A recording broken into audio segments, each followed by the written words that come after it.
Now, there are more features for interacting with friends on Garmin Connect. Add some friends first.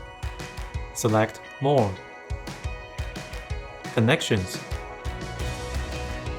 You can find friends through social networking sites, or just send them an invitation link.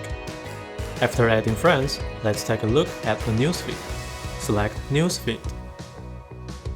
Friends' activity records are showed in a new layout.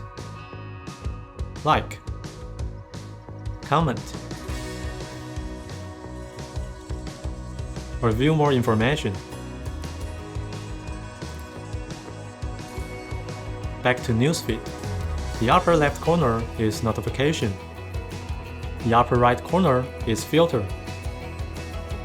If you're bored that there are only states on Newsfeed, let's add some photos to land. Select the activity you want to edit. Select the camera icon.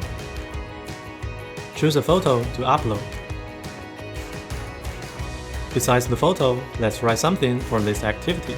Select the three dots icon in the upper right corner. Edit Activity.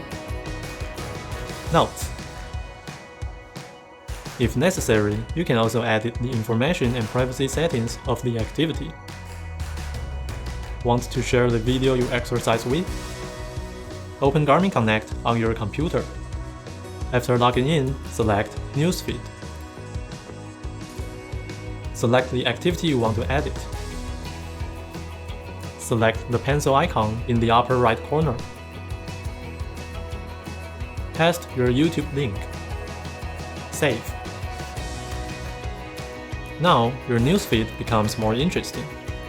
Come and join us on Garmin Connect.